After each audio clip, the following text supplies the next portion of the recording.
Irmãos,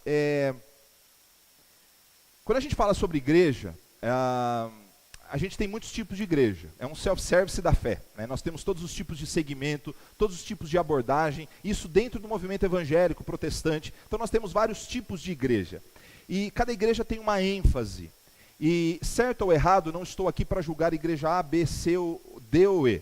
Contudo, também não posso seguir igreja A, B, C, D ou E, se entendo que pela palavra de Deus nós devemos seguir os princípios estabelecidos na palavra, e estabelecido na palavra eu entendo que o Senhor não nos chama para sermos espectadores passivos de uma comunidade. Então, quando nós nos reunimos como igreja, nós não somos espectadores passivos, nós somos integrantes ativos, no comprometimento, na responsabilidade, no discernimento, no despertar de uma fé consciente. Então, por exemplo, quando nós olhamos para o Antigo Testamento e vemos a orientação que a lei de Deus dava justamente para que as pessoas entendessem o procedimento. Então, por exemplo, não adulterarás. Era uma legislação estabelecida, um pecado que era ali combatido, condenado por Deus, e então as pessoas não deveriam praticar. No Novo Testamento, o que Jesus diz? Jesus, olha, ouvistes o que foi dito, não adulterarás. Eu, porém, vos digo, qualquer que olhar para uma mulher com intenção impura, já adulterou com ela. Ele traz o conceito externo da legislação do não pode para a lei do amor, a lei do coração, de você não praticar por consciência. Então é a mesma coisa quando crianças. Se alguém aqui está ensinando o seu filho a lavar louça, essa semana eu vi a Viviane ensinando o Felipe a lavar louça. Logo vai chegar na pré-adolescência, ele não vai querer lavar a louça. Então ela vai dizer o seguinte: Felipe, lave a louça. E ele vai lá, vai lavar a louça em obediência a uma regra da casa. Mas o bom seria que ao chegar em casa com 14, 15 anos, ele visse que a mãe trabalha o dia inteiro, ele olhe, o pai não está em casa porque está trabalhando, puxa, por consciência eu lavo a louça. Não é muito bom isso? Não seria muito bom? Então, é exatamente isso que Deus espera de nós. Que nós não façamos as coisas porque nos foram impostas, mas que façamos pela consciência, pelo amor, pelo respeito, pela gratidão por tudo aquilo que Ele nos fez. Então, no início do ano, nós estabelecemos que nós recomeçaríamos, ou seja, a série Um Novo Começo tinha o objetivo e tem o objetivo de reconstruir a nossa mentalidade cristã. Porque nós vemos muitas coisas, nós ouvimos muitas coisas, existem vários tipos de abordagem, vários tipos de igreja, vários tipos de segmento. Agora, nós não estamos aqui para nos comparar com eles. Nós precisamos, com consciência, olhar para a palavra e ver aquilo que ele estabelece como prioridade. Então, a gente vê igrejas que se tornaram, por exemplo, hospitais. Como assim? Então as pessoas acham que vão à igreja simplesmente para receber uma cura, ou vão para a igreja para receber a solução para os seus problemas. E a igreja não é isso. Ela pode também conter esse aspecto, mas ela não é isso, ela é muito mais do que isso. Ela não é uma organização de ação social, mas ela pode e deve conter isso, mas ela é mais do que isso. O pastor Marcelo tem trabalhado isso há muito tempo no culto pela manhã, e deve estar trabalhando ainda. Agora, nós precisamos entender que quanto mais consciência nós tivermos, mais a nossa vida com Deus se torna leve, se torna desenvolvida pelo amor. Então, nós começamos nas primeiras 4 semanas, falamos sobre um novo começo para a minha vida cristã. Então, a nossa vida cristã, ela deve ser fundamentada em valores, em princípios, em virtudes que são relevantes, como humildade, submissão, comprometimento. Então nós falamos sobre isso. Então lembrando que nós não somos espectadores passivos, mas integrantes ativos na comunidade, que devemos desenvolver as virtudes e valores do reino de Deus. Houve um tempo em que a igreja, o cristão, o evangélico, o crente, o protestante, eram vistos como pessoas de valor moral acima da média. Hoje em dia, nós vemos a igreja evangélica, ou mostramos para o mundo uma igreja evangélica totalmente contaminada. Então, nós vamos conseguir mudar o mundo? Não. Mas nós conseguimos mudar a nós mesmos? Sim, pela dependência de Deus. E, consequentemente, mudar a nossa comunidade por valores e virtudes. E um novo começo, nas últimas 4 semanas, falamos sobre um novo começo para os meus relacionamentos. Porque a partir do momento que eu tomo consciência da minha responsabilidade, eu aplico essa responsabilidade, em primeiro lugar, nos relacionamentos. Como eu me relaciono com Deus? Deus é meu servo? Como muitas igrejas acabam dando essa abordagem. Eu contei o exemplo de uma frase que li essa semana, contei para algumas pessoas, de que as pessoas estavam intercedendo por uma pessoa que estava com problema, e na intercessão, a frase era o seguinte: nós estamos orando e Deus não vai resistir à nossa oração. É uma visão errada de quem é Deus. Deus não é servo das nossas orações. Ele pede que nós oremos. Ele é o Criador Todo-Poderoso, Senhor de toda a história do universo, meu e seu Senhor, Pai, Mestre, General, é tudo isso. O que Ele não é nosso servo. Então, nós trabalhamos um pouquinho sobre o nosso relacionamento com Deus, o nosso relacionamento com a nossa família, como somos, como maridos, esposas, filhos, pais, irmãos. Trabalhamos um pouquinho também sobre o nosso relacionamento com a sociedade, tanto na sociedade virtual que nós estamos inseridos, como na sociedade como um todo, e falamos na semana passada dos nossos relacionamentos com os nossos agressores. Como uma pessoa comum reage assim. Mas é bom esse jeito? É bom. Mas como um cristão deve reagir? Assim. É bom? Não. É ótimo. É assim que Deus espera. Então, uma pessoa normal age bem com aqueles que lhe fazem bem.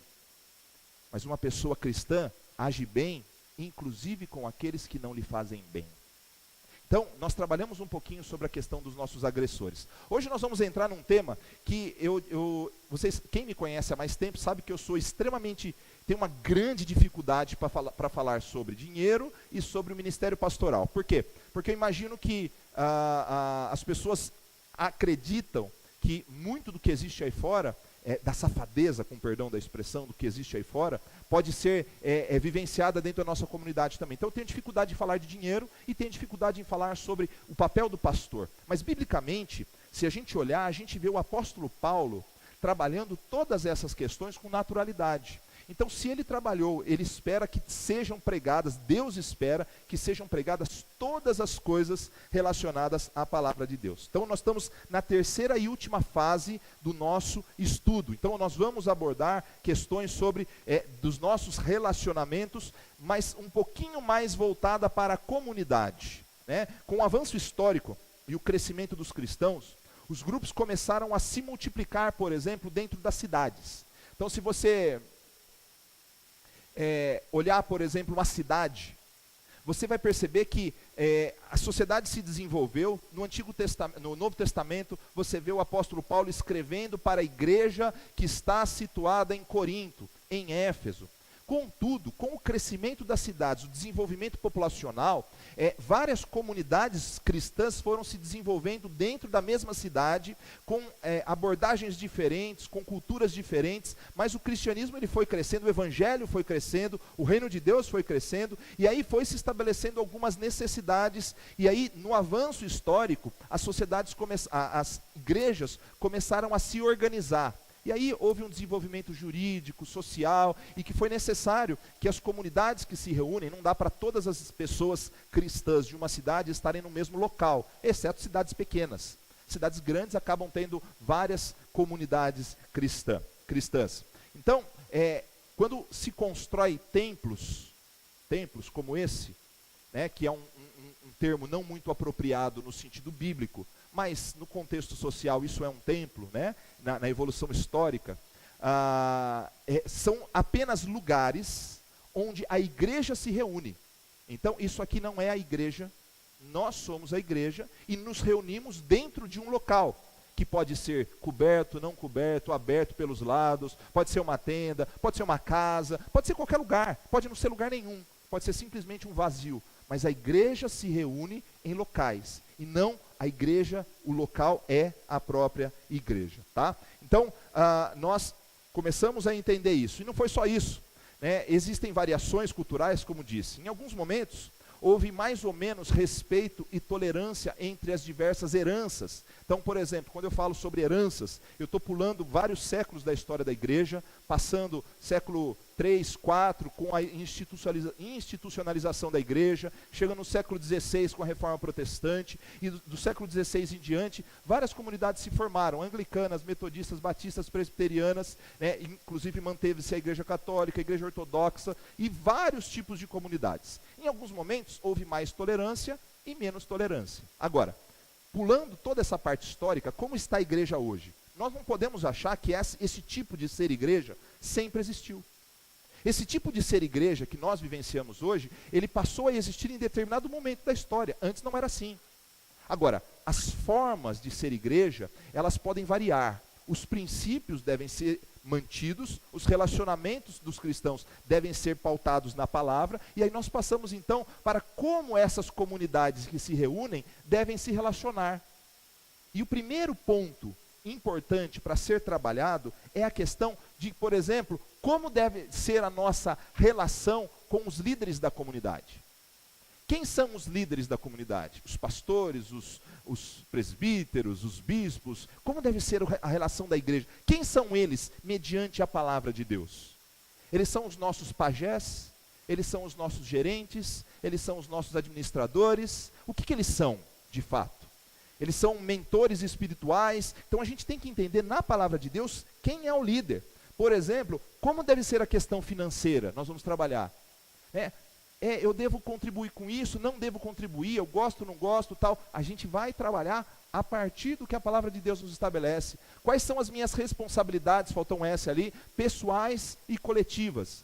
Quais são as minhas responsabilidades? Porque lembrando que nós não somos espectadores passivos, nós somos integrantes. Se nenhum de nós estivermos aqui, essa igreja não existe. O que existe é uma construção. Mas a igreja de Deus, localizada no Jardim dos Oliveiras, ela existe porque existem pessoas, né? Nós nos reunimos sob o nome, sob a herança Batista Livre, mas somos parte do corpo de Cristo, não somos todo o corpo.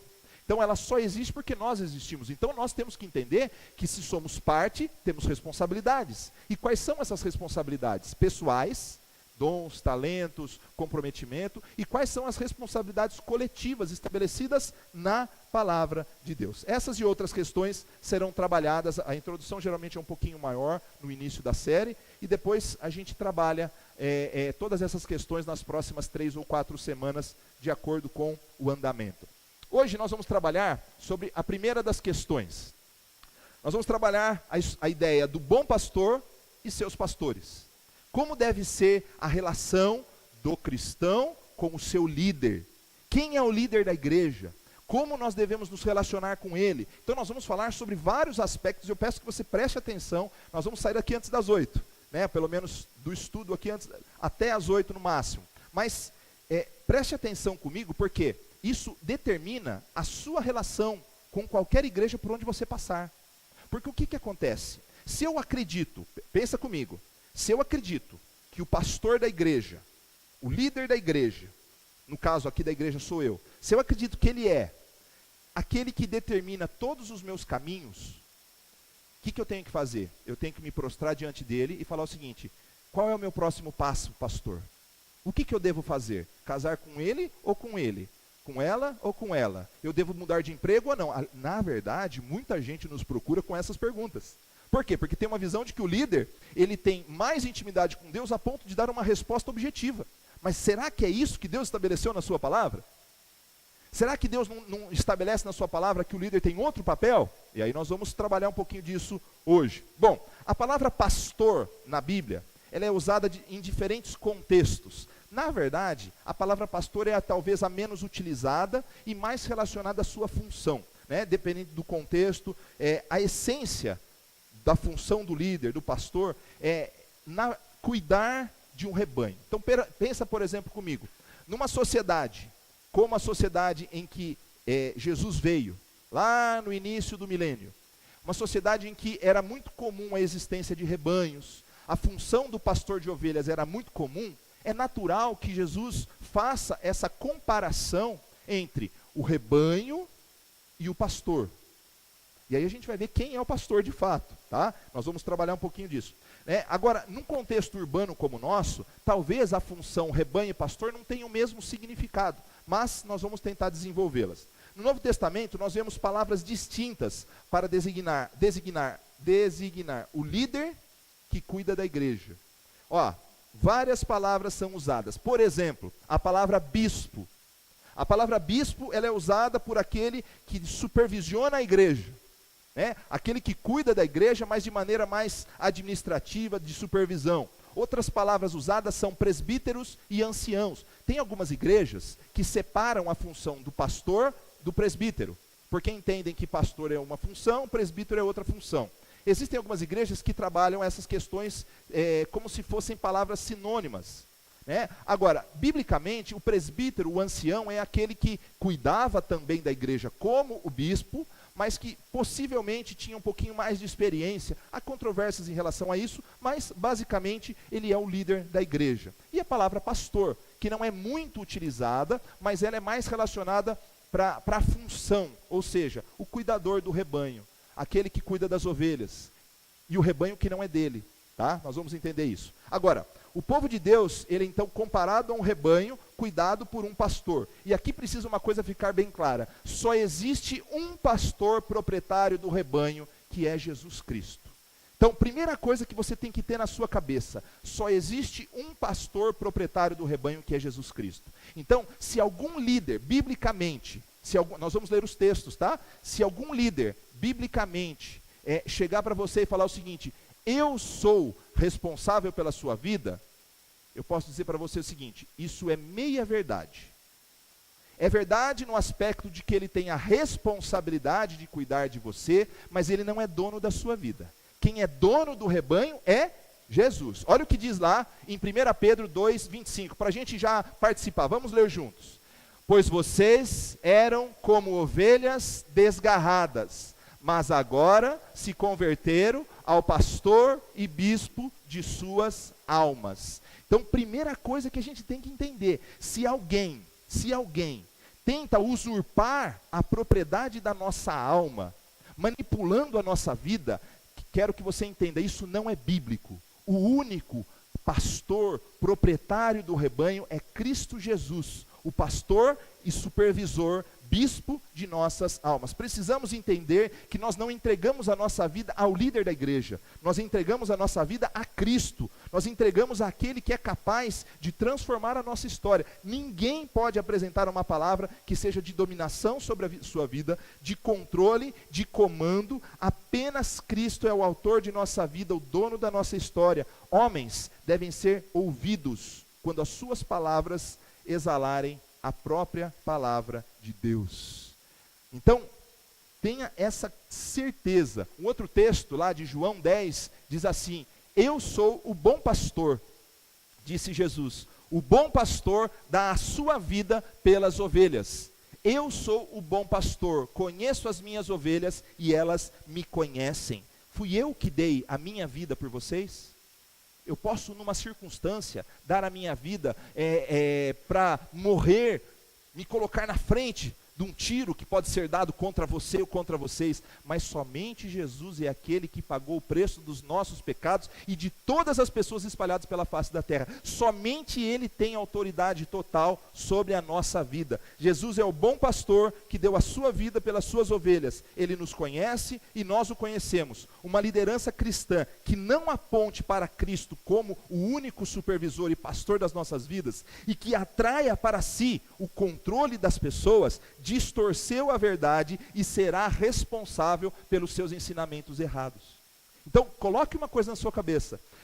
Eu ouvi certa vez que quando a gente quer que as pessoas pensem na igreja, as igrejas elas estão com os bancos vazios, porque as pessoas querem respostas objetivas, querem pajés, querem supervisores da nossa vida. Só que, biblicamente, o único proprietário da nossa vida é Jesus. Então, o que eu, como responsável, e outros pastores devem fazer é anunciar a palavra de Deus. Então, nós precisamos aprender isso de uma vez por todas, né? Cristo é a razão de estarmos aqui. Diz o seguinte lá em 1 Pedro 5,4, mais uma vez, vamos juntos. Quando se manifestar o Supremo Pastor, vocês receberão a imperecível coroa da glória. O Cristo que nos resgata, que cuida de nós, que deu a sua vida por nós, é Ele que nos recompensará. Eu contei agora há pouco no discipulado, que a gente estava fazendo, eu contei uma história que eu ouvi semana passada, numa rádio evangélica, e o pai estava ligando para o pastor, que estava ali na rádio, falando, e o pai desesperado, porque o seu filho tinha se desviado dos caminhos do Senhor. E ao se desviar, o pai entrou em desespero. Ele ligou na rádio e falou: preciso de uma oração, preciso de alguma coisa. Aquele servo, né, infeliz, ele disse o seguinte: irmão, você faz um voto? Ele falou: faço, pastor. Num desespero, que pai não faz um voto, né? Você faz um voto? Faço. Posso contar com você? Você vai fazer um voto com Deus?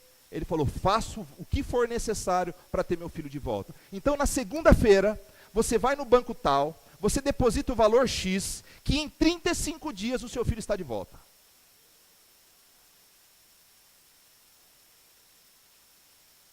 Irmãos, eu vou dizer uma coisa para vocês. O papel do líder, o nosso papel é buscar ajuda. Mas o único que é capaz de recompensar é Jesus.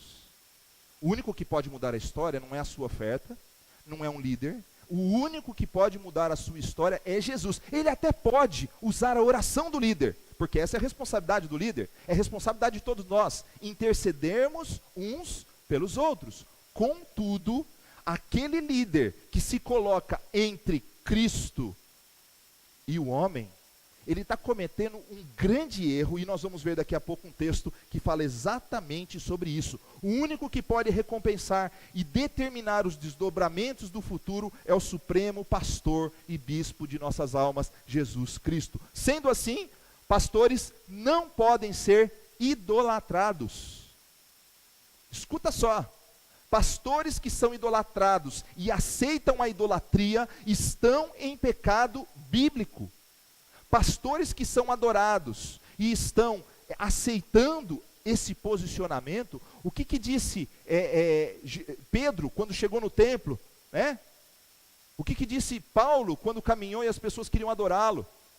O verdadeiro líder, ele diz o seguinte: toda glória seja dada a Cristo, ao nosso Deus. Eu sou homem como vocês. Então, líderes não podem ser idolatrados. Idolatria é a adoração e reverência a quem não é digno de receber a adoração e reverência. Idolatria é perversão da adoração e da reverência que deve ser dada somente a Cristo. Idolatramos algo ou alguém, um objeto, uma pessoa, principalmente uma pessoa, e essa pessoa acaba se tornando intermediário entre nós e Deus. E biblicamente isso é impossível. Olha o que diz lá em 1 Timóteo 2,5. Porque só há um Deus e um só mediador entre Deus e os homens, Cristo Jesus, que se fez homem. Então, só há um mediador. Então, se eu uso o meu pastor como intermediário, se eu uso ele como mentor, instrutor, amém. Nunca como intermediário. Porque Romanos 14,12, que eu cito 329 vezes por ano, diz o seguinte: cada um dará conta de si mesmo a Deus. A hora que você estiver diante de Deus e falar o seguinte: olha, estou diante de Deus. Aí ele fala o seguinte: o que é isso que você fez? Não, mas foi o pastor Lucas que disse. Assim, mas aqui o julgamento é com você. O que você fez? Então, nunca deixe alguém se tornar dono da sua vida que não Jesus Cristo. Ele é o supremo pastor e bispo de nossas almas. Ele é o único. Quando olhamos para os nossos líderes e vemos atitudes coerentes com o Evangelho, devemos entendê-las como a encarnação, a representação daquilo que nós conhecemos na palavra de Deus. Então, se você tem um líder que segue e faz aquilo que você vê que é coerente com a palavra de Deus, ele é digno de ser seguido, não por ele, mas porque ele está obedecendo a palavra de Deus, porque ele está vivenciando a palavra que ele está pregando. Ótimo, ele se torna um modelo, mas não a causa, nem a razão daquilo que fazemos. Terceira coisa, pastores devem pastorear o rebanho de Deus. Pode parecer exatamente redundante, ou incisivo demais, ou simples demais, não sei como você viu essa frase, mas entende uma coisa: pastores devem pastorear o rebanho que é de quem? De Deus. Pastores devem pastorear o rebanho que é de Deus. 1 Pedro 5, 2 e 3 diz: pastoreiem o rebanho de Deus, que está aos seus cuidados. Então pense comigo.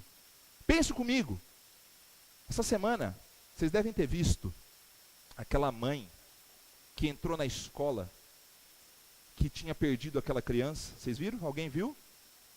A escola perdeu um menino de 8 anos. A mãe foi buscar e falou: cadê meu filho? Ah, seu filho fugiu da escola. A mãe entrou em parafuso. Ela sacou uma faca e queria matar a diretora. Falou assim: eu vou matar seu marido, vou matar sua família, vou matar todo mundo se meu filho não aparecer. Agora pensa no lado oposto, né? A escola que cuida da criança deveria ter cada uma daquelas crianças com o maior cuidado possível. Você vai colocar o seu filho numa escola que bate nas crianças? Você vai colocar o seu filho numa escola que não alimenta suas crianças, que ensina tudo errado? Não. A mesma coisa, quando Deus dá a homens a responsabilidade de cuidar do rebanho, nós precisamos saber que nós estamos cuidando do rebanho que é dele. Por isso, devemos cuidar com o maior zelo possível. Pastoreiem o rebanho que é de Deus, que está aos nossos cuidados, né? Olhem por ele, não por obrigação, mas de livre vontade, como Deus quer. Não façam isso por ganância, mas com o desejo de servir. Não hajam como dominadores dos que lhe foram confiados, mas como exemplos para o rebanho. Líderes devem ser exemplos para o rebanho. Primeiro, o rebanho que é de Deus. Olha, tem um texto na palavra de Deus que falava, lá em Ezequiel, que ele fala uma coisa assim, muito real para os dias de hoje, por mais que esteja no Antigo Testamento. Diz assim: ai dos pastores de Israel, que se apacentam a si mesmos, não devem os pastores apacentar as ovelhas? Hoje em dia, irmãos, acontece muito de pessoas que se julgam pastores abrirem comunidades para que tenham seu sustento. Se isso acontece, irmãos, pode ser que com o desdobramento a pessoa se desenvolva no cuidado e entenda a sua razão de existir. Contudo, uma igreja, uma comunidade local, não pode ser única e exclusivamente fonte de sustento. Senão aquele slogan de pequenas igrejas, grandes negócios, acaba se tornando verdade. O pastor não deve pensar somente nele. O pastor não deve pensar somente naquilo que ele recebe. O pastor deve fazer aquilo por amor a Deus, acima de todas as coisas, para cumprir por amor o chamado que Deus fez ao seu coração. Então, cuidar de si mesmo é perverter a função pastoral. Os pastores devem cuidar do rebanho de Deus. Segunda coisa, pastorear é dar alimento, cuidado e direção. Não pode ser uma tarefa exercida com peso. É um dom a ser exercido pelo chamado de Deus. O dinheiro não pode ser o fator primordial, como muitos estão fazendo nos dias de hoje. O sustento é consequência e não a motivação principal. O desejo de servir e cumprir a vontade de Deus com gratidão é fundamental.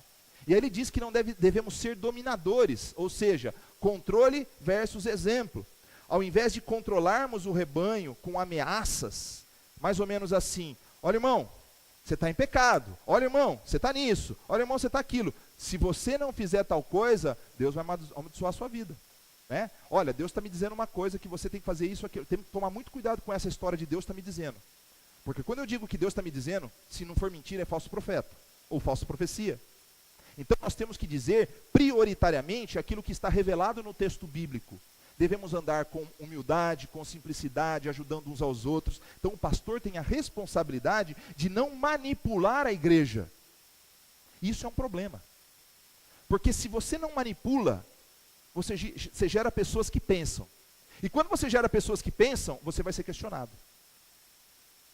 E ser questionado não é bom. Ser questionado atinge o nosso orgulho. Mas é isso que Deus espera de nós. Nós temos que ter um autogerenciamento entre nós. Para quê? Para que eu pregue, seja fiel às Escrituras e vocês cresçam nas Escrituras. Eu não posso dominar. A Bíblia diz que eu devo ser exemplo. Eu devo me portar com exemplo. Hebreus 13:7 diz assim: lembrem-se dos seus líderes que lhes falaram a palavra de Deus. Olha só, lembrem daqueles que pregam a palavra, observem bem o resultado da vida que tiveram e imitem a sua fé. Olha que coisa maravilhosa. Então, se você procura um líder que realmente seja exemplo de Deus, então siga o exemplo dele, imite a fé que ele tem, mas não olhe para ele como um ser humano perfeito. Ele é um ser humano, mas que está procurando cumprir a vontade de Deus. Siga com o exemplo. Mas não é isso que as pessoas querem, irmãos. Eu vou dar um exemplo. Eu corro o risco de estar julgando, mas não é essa a minha intenção. Mas quando você olha, por exemplo, o Kaká, durante muito tempo ele foi evangélico, frequentador de uma igreja, certo? E não cabe aqui citar a igreja, a maioria de vocês já sabe. E no momento que a igreja estava sendo acusada e com muitas provas de desvio de recursos e uso indevido de recursos para fora do país, evasão de divisas e tudo mais, perguntaram para ele, ele disse o seguinte: não importa o que ele vai fazer, não importa o que ele faz, importa que eu esteja contribuindo com o reino de Deus e que se eles estão fazendo alguma coisa errada, eles vão prestar conta para Deus. Isso é, no mínimo, parcialmente ignorante. No mínimo, parcialmente ignorante. Porque se eu estou seguindo líderes de conduta equivocada e estou falando, estou fazendo para Deus, eu tenho uma responsabilidade de tomar a decisão de seguir os bons exemplos. Eu estou sendo conivente. Uma pessoa que era extremamente influente. Então, irmãos, nós precisamos ter espírito crítico e amar os nossos líderes e respeitar, e nós vamos falar daqui a pouco, se eles estiverem seguindo o modelo estabelecido na palavra. Agora, haverão divergências? Com certeza. Existirão coisas que eu não concordo, por exemplo, o pastor é São Paulino.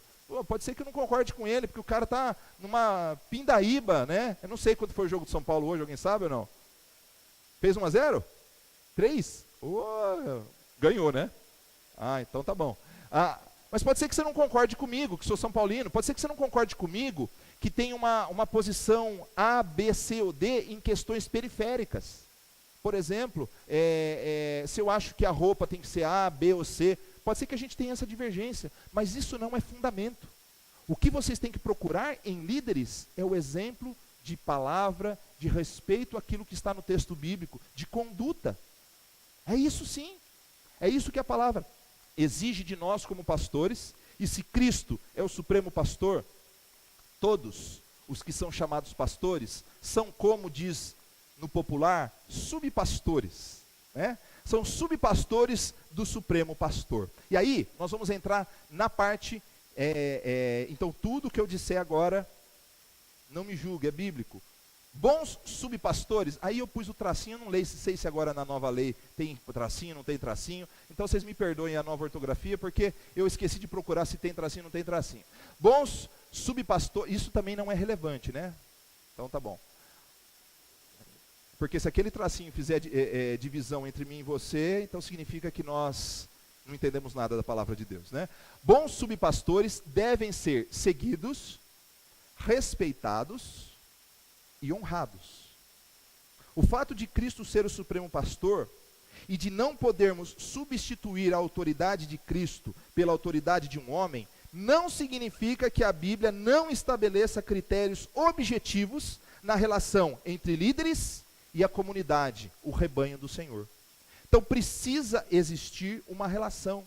O pastoreio é um dom, conforme diz lá Efésios 4, 11 e 12, diz assim: e ele mesmo deu uns para apóstolos, outros para profetas, e outros para evangelistas, e outros para pastores e mestres, estes com vistas ou com fim de preparar os santos para a obra do ministério. É um dom.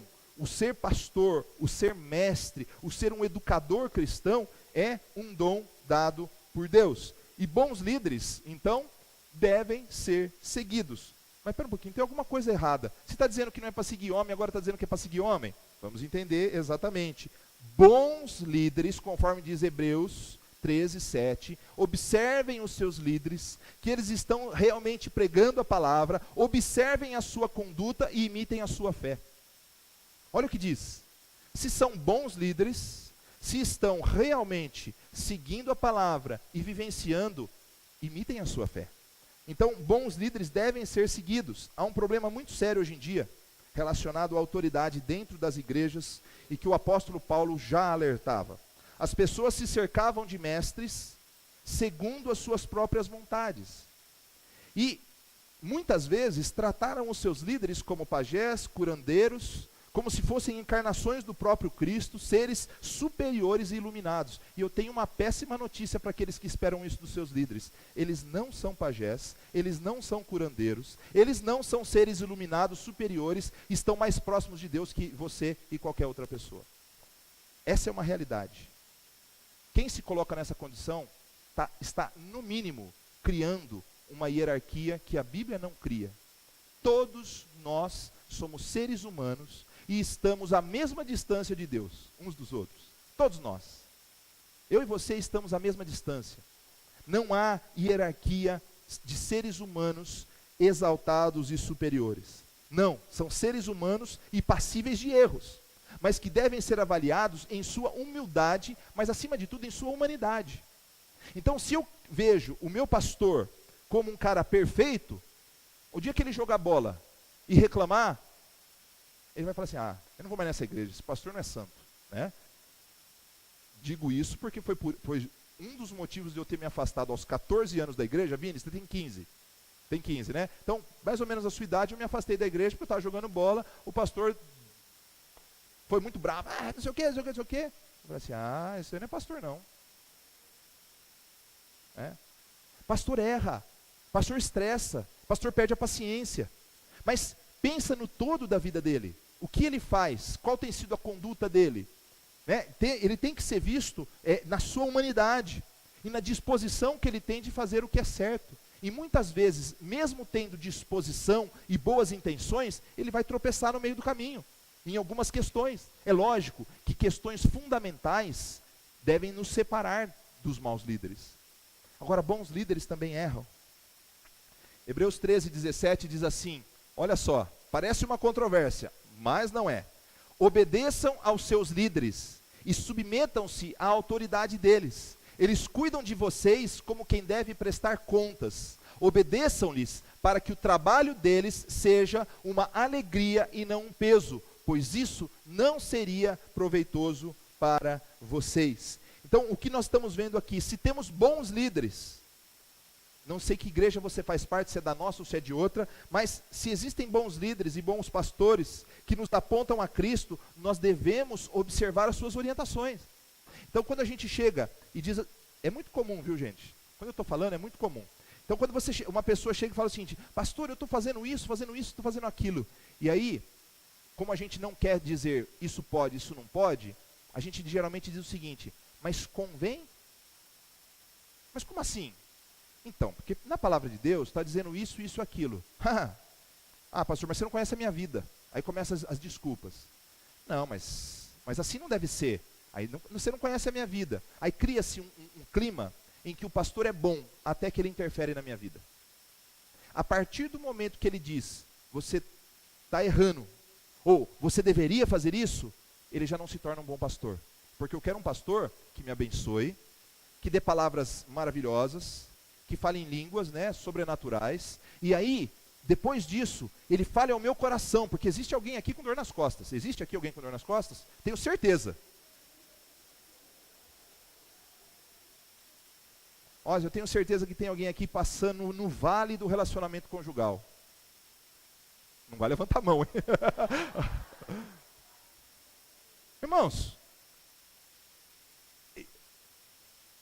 todos os lugares tem gente passando problema no relacionamento conjugal, todos os lugares. Aí, não, mas o pastor falou para mim hoje a palavra, esse pastor é abençoado, é servo de Deus e tal. Aí eu estou procurando um homem que fale justamente aquilo que eu preciso, quero ouvir naquele momento.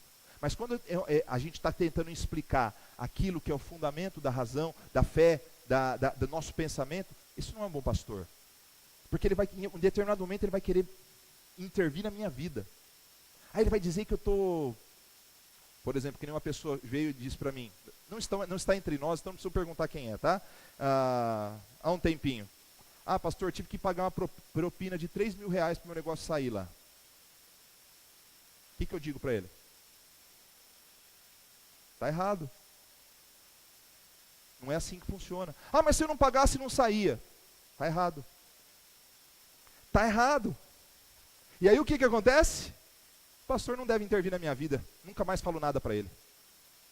É exatamente isso. Então, irmãos, nós precisamos olhar para os nossos líderes, aqueles que prezam na palavra, e ouvir. Irmão, aí você vai conversando, as pessoas vão aumentando a voz. Não. Irmãos, é hora de pararmos e obedecermos aqueles que estão pregando a palavra. Não porque eu obedeço ao homem, mas porque eu obedeço a palavra. Então, se ele está pregando a palavra e está mostrando para mim, ó, está aqui, eu devo seguir. Não porque eu sigo homens, mas porque ele está pregando a palavra. Porque se ele não estiver pregando a palavra, não segue ele.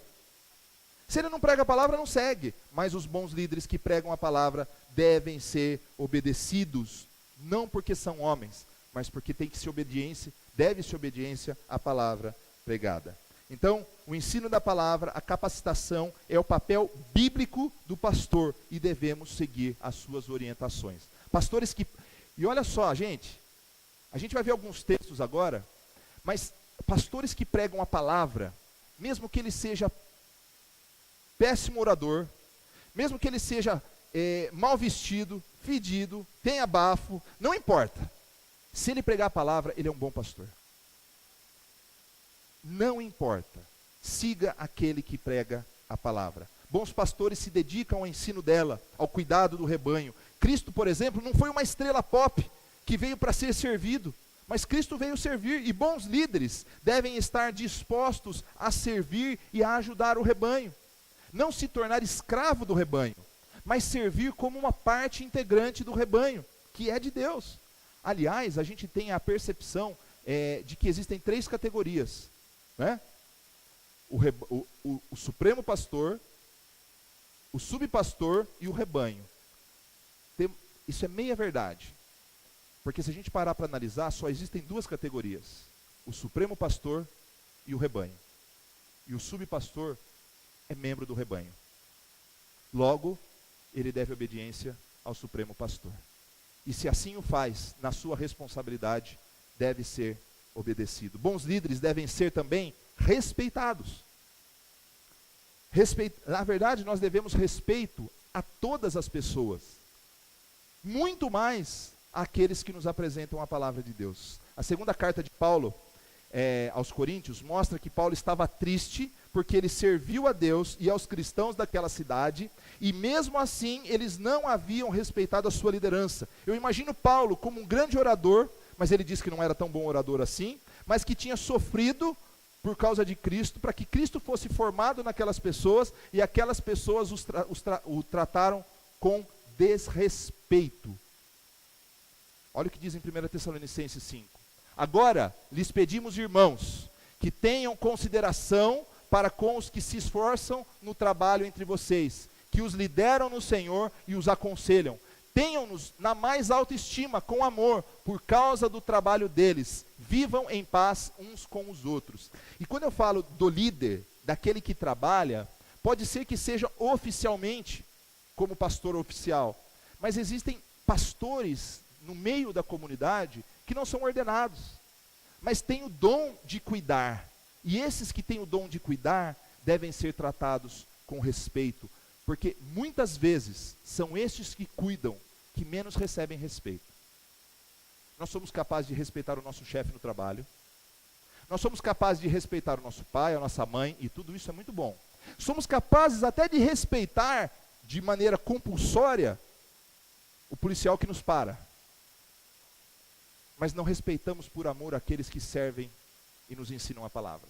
Irmãos, isso é tão verdade que o Senhor estabeleceu na sua palavra. Devemos respeitar. Há líderes que são donos de suas igrejas, quase que empresários, líderes autoritários, arrogantes e que distorcem a verdade.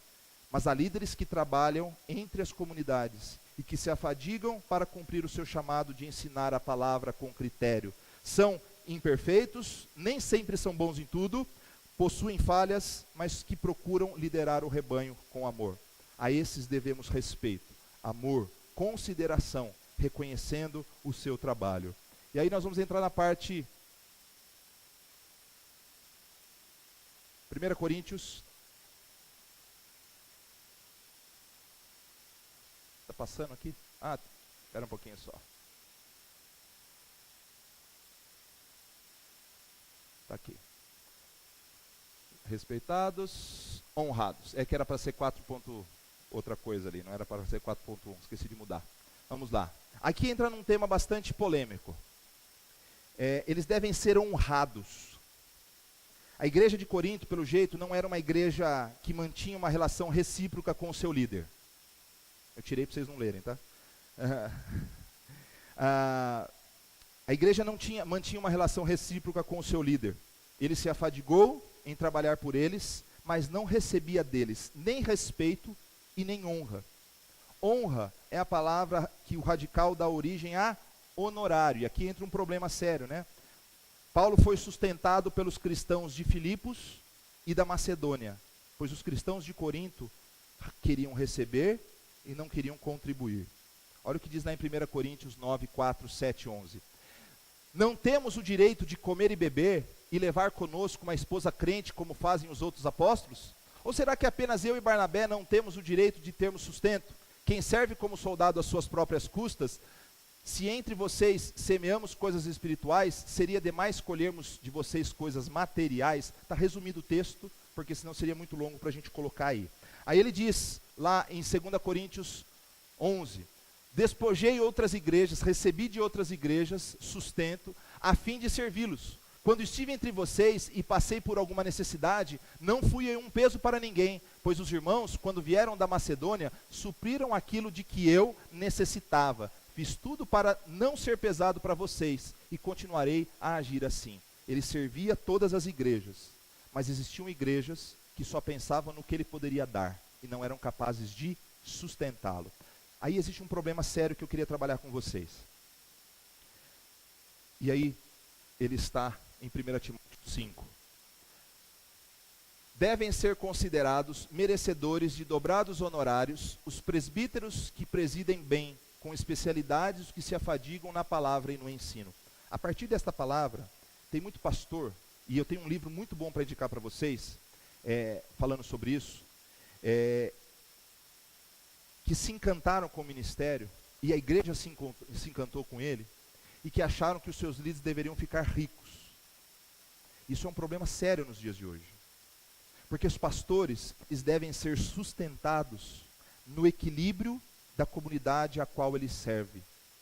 Não significa que ele deve enriquecer e usar o seu ministério por ganância. Nunca. O que está acontecendo muito hoje em dia é pastores usando, de um lado, olha só, presta atenção aqui, de um lado, pastores que estão enriquecendo no ministério e igrejas que estão idolatrando os seus líderes, e no outro extremo, igrejas que tratam como Corinto, que não sustentam seus líderes, e que acham que isso é um absurdo. Agora, qual que é o centro da palavra? Alguns foram chamados para cuidar do rebanho, e eles abrem mão da sua vida para justamente cuidar do rebanho. Devem ser sustentados, contudo, não para se tornarem milionários na igreja, e nem para se passarem necessidade na igreja. Eles devem ser cuidados com naturalidade. Isso é palavra de Deus. Honrar é conceder as benesses devidas àqueles que nos servem. Quer sejam nossos pais, quer sejam nossos líderes, quer sejam as pessoas que se afadigam. Então devemos seguir, respeitar e honrar, na medida do equilíbrio que a comunidade possui. Por fim, concluindo e aplicando. Cristo é o supremo pastor, concordam? Sim? Ele é o bom pastor, o bispo de nossas almas. Ele é o único digno de receber toda a honra e toda a glória. Líderes não são intermediários, nem pajés, nem curandeiros, mas também não podem ser tratados como qualquer um. Pastores são chamados por Deus para cuidar do rebanho de Deus e capacitar o rebanho de Deus na palavra do Senhor. Esta é a função primordial do pastor, cuidar e ensinar, cuidar e ensinar. Ele pode fazer todas as outras coisas, mas são coisas secundárias. Todas as demais coisas são coisas secundárias. O principal é se dedicar ao ensino da palavra de Deus. Eles devem ser honrados, devem ser respeitados e seguidos, desde que, vamos ver se vocês passaram na prova, Eles devem ser seguidos, honrados, respeitados, desde que preguem a palavra. E que mais? Pela vida dele e que apontem Cristo. Certo? Então, se ele medita, se ele ensina a palavra de Deus, se ele vive a palavra e se ele aponta a Cristo. Então, procurem. Não sei se todos vão ficar aqui o resto das suas vidas. Gostaria que todos ficassem aqui, para a gente construir uma boa comunidade. Mas se um dia você decidir sair daqui, por motivo A, B ou C, procure uma comunidade onde os líderes preguem a palavra, apontem Cristo e vivam a palavra. A esses, Deus nos desafia a seguir, a respeitar e a honrar. Último texto para a gente ler. Quando a gente vê o texto, existem duas interpretações, eu vou pegar aquela que me cabe aqui agora, e elas não são excludentes. Mas Efésios 4 diz assim, e ele chamou uns para apóstolos, uns para profetas, aí ele vai lá e diz assim, uns para pastores e mestres. E uma das interpretações diz que os pastores e mestres vão ensinar para que não sejamos mais meninos inconstantes, levados em roda por todo o vento de doutrina, pelo engano dos homens que com astúcia enganam fraudulosamente. Antes, seguindo a verdade em amor, cresçamos em tudo naquele que é a cabeça, Cristo, do qual todo o corpo, bem ajustado e ligado pelo auxílio de todas as juntas, segundo a justa cooperação de cada parte, faz o aumento do corpo para a sua edificação em amor. No mínimo, irmãos, no mínimo, o pastor ele tem que ter em vista o cuidado do rebanho e o preparo para que ninguém seja enganado por baboseira, que cada ano surge uma nova. Principalmente, irmãos, no meio evangélico. É difícil dizer isso. Mas no meio evangélico, cada dia aparece uma baboseira nova, uma promessa nova, uma mentira nova. O que nós precisamos é das verdades antigas, que se renovam todos os dias. Nós precisamos nos debruçar. Não existe cristianismo sem palavra, sem debruçarmos no texto bíblico e dizer, estas verdades, escritas há milhares de anos, elas são vida para o meu corpo e para a minha alma. E elas se renovam todos os dias, em cada vez que eu aprendo um pouco mais delas. Se você correr atrás de coisas, promessas e novas verdades, novos movimentos, que todos eles passem pelo crivo da palavra. Se não passar, sai fora. A minha responsabilidade é te ensinar isso todos os dias da minha vida, para que você não seja um menino inconstante, mas que seja firme e, de preferência, que juntos construamos uma comunidade de gente que pensa, de gente que quer aprender da palavra, que quer refletir na palavra e que quer aceitar os desafios que a palavra nos dá. Seja mudar em que área for necessário. E aí entra uma questão que eu queria orar com vocês agora. Tudo isso é bom, né? Talvez você tenha vindo assim, eu queria tanto uma palavra de conforto, uma palavra disso, uma palavra daquilo. Nós vamos ter, né? Mas é preciso que a gente, para construir uma nova comunidade, com novas pessoas, a gente repense qual é o papel do líder. E eu vou falar da minha experiência. As maiores experiências que eu tenho tido com a comunidade, com a igreja, são experiências de respeito, de honra. Respeito e honra. Confesso para vocês que gostaria que o Senhor me revestisse de uma autoridade superior, que Ele me fizesse abrir o Rio Jordão e o Mar Vermelho, para que vocês acreditassem nas minhas palavras. Mas está faltando gente que segue as minhas palavras. Não as minhas, mas aquelas que eu prego que estão aqui. A gente está muito desgastado, a gente está fazendo a nossa própria vida espiritual. Eu recebo honra de vocês e respeito. Mas está faltando a gente, quando ouve, aplicar aquilo que a gente ouve. No comprometimento, no respeito para com os nossos maridos, esposas, filhos, no nosso testemunho aí fora. tudo isso tem sido pregado. Tudo isso tem sido pregado. E eu posso não ser organizado em muitas coisas da minha vida, mas uma coisa que eu sou organizado é nos estudos que eu apresentei nos últimos 13 anos.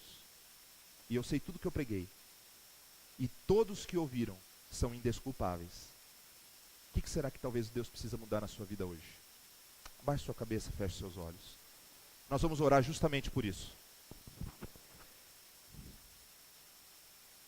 O que será que